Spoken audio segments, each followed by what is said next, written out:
Hey everyone, welcome to Take 5 with Tom. First video 2025. Just wanted to take a moment to express gratitude. I just had my 1-year anniversary of the channel the other day.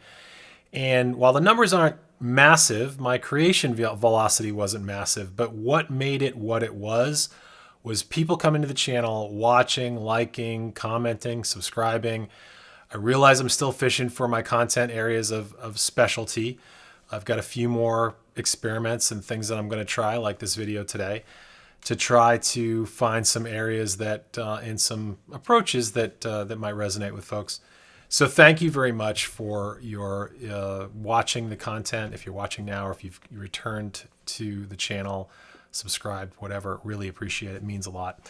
So today I'm going to talk about, and I hate to name drop, I really do, but I'm going to talk about that time that I was fortunate enough to talk to Francis Ford Coppola.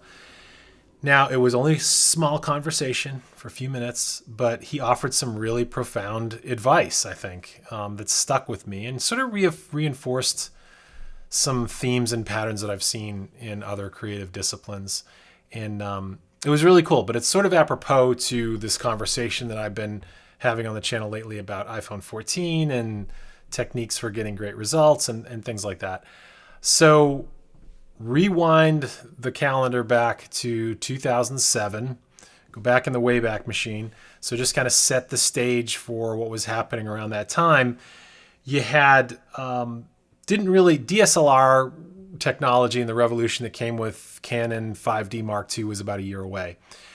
You had a bit of a revolution in the prosumer digital camera space. You had the DVX 100B. Canon was doing some interesting things with their prosumer line to make high-end video and cinema quality video, quote unquote, more accessible to independent filmmakers. YouTube had started in 2005. I think it was acquired by Google in 2006.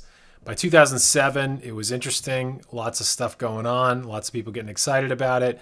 But they were still noodling out like the revenue model and what they were going to do with ads and paying content creators and that kind of stuff. I had done some things with it, but I hadn't really gone full in, obviously. I've been kind of toying with it for years. The things that were going on in my life, I had been doing writing quite a bit. I had produced one short film that did pretty well, wrote and directed. It did pretty well on the festival circuit, and that inspired me to want to do a calling card feature. And to finance that calling card feature, I had an idea for a reality show pilot based on tour buses.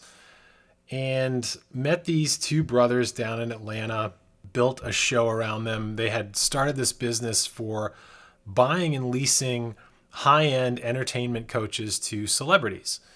And they started with one coach and grew the business to, I think by the time that I had met them and started working with them, they had like 50 coaches. So it was a really cool project. It was sort of Duck Dynasty 5 years before Duck Dynasty even was on the air. I mean, it was a very intended to be sort of a family business drama show. Anyway, so those are the two things, big things that I'd done. I think I'd done a music video by then or whatever.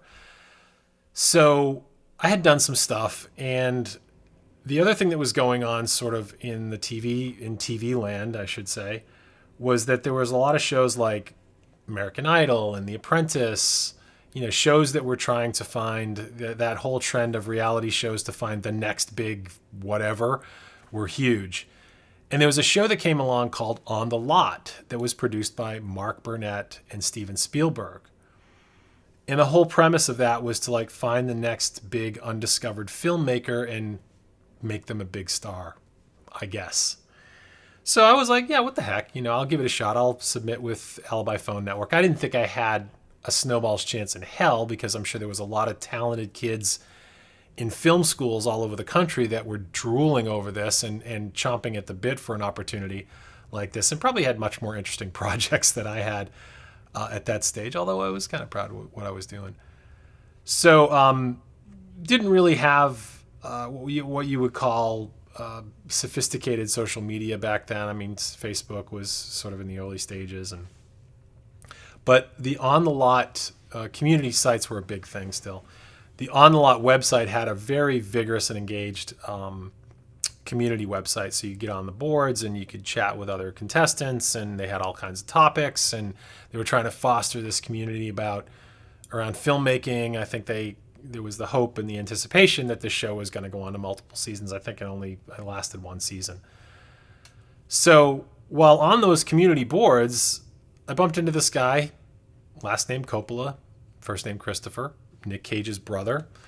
Very interesting and fun and, influential guy, I think, is influential in terms of his desire to bring, the tools and the advice to developing filmmakers and try to help them understand how to do their projects, even though they didn't have Hollywood access. He had this thing called the PAH Fest, P-A-H, the Project Access Hollywood Festival, which was pretty cool. And I started talking to him. At the time, he was actually working on a reality show called Biker Chef. And this was around about the time that I was starting to get some interest from Discovery Channel people. I mean, there was, people were looking at it. They were kind of excited about it. But a lot of the production companies that I talked to at the time had full slates, and they were more interested in producing their content. But still, I got a couple of people that kind of took me under their wing and showed me how to cut stuff. And they were like, this is really good, you should keep trying. So Christopher and I sort of connected over the whole reality show thing and showed him some samples. He thought I was doing some good work. And we got on a call. And he introduced me to his team, and we started talking. And he said, well, listen, I'm putting together a video conference panel for, select, contestants that I've met on the community site to talk to my Uncle Frank, Francis Ford Coppola. And he says, I'd like you to be on that panel. And I was like, wow, that's really cool. I'd love to do that. So, and now this is just so you understand, this is 2007. So video conference technology was not Zoom, was not Google Meets. It was very primitive, I would say. I mean, there was, they had video conferencing and video conferencing apps, but they were sort of primitive and clunky, and of course, bandwidth was always an issue, and the quality was hit or miss. But anyway, so I think the one provider, I think the app was probably by Adobe or something. Anyway, so put together this call, get on the call. Everybody's joins, and sure enough, Francis Ford Coppola joins the video call. It took him a few minutes, but he joined the video call with a webcam and introduced himself, even though he needed no introduction. It was very great, in his with his manner and in the way he talked to people and stuff. But Christopher had a little banter with him, and then he turns to me and says, T.W. Bennett, why don't you ask my Uncle Frank the first question? And I was like, oh, cool, I get to ask the first question.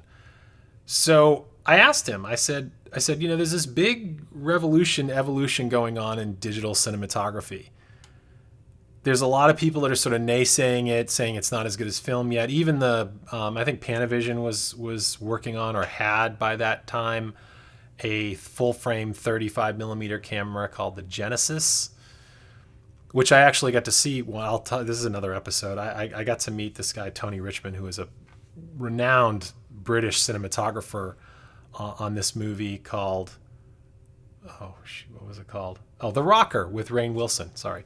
And I actually get to be in that movie. I'll do another episode on that. That was a fun project.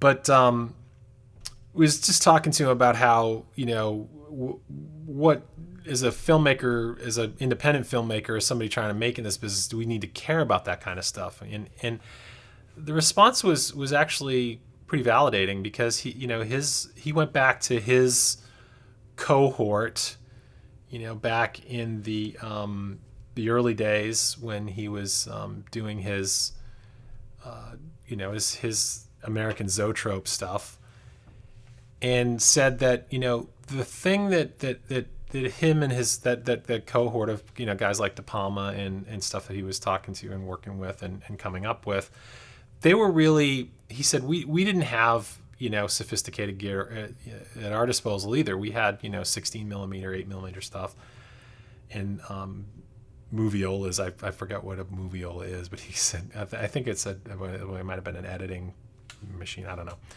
So he's talking about all the old gear all the low tech gear that they had access to, but that never got in their way. They were obsessed with story. And he basically said, look, if you take a poor script and shoot it on the best technology there is, it's probably going to be a crappy movie. He said, but if you take a great script, you could shoot it on a VHS camcorder and probably end up with a pretty decent movie. And that's really what you should focus on. It's not the tool, it's the touch. It's not the equipment, it's the story, it's the acting, it's the writing. It's the characters that you develop. And that was so inspiring, because what it told me was, don't let the equipment be a limitation, a barrier to entry. Don't let it get in the way of you starting to create or go on your creative journey. And it was so awesome because he was so easy to talk to. I forgot I was talking to Francis Ford Coppola and felt like I was talking to a film school professor or something. And we had this really relaxed conversation going for the next couple of minutes around that theme, to the point where Christopher chimed in and kind of broke my little, fantasy or whatever I was engaged in or wherever I was mentally, and said, okay, T.W. Bennett, you need to, let's give somebody else a chance here.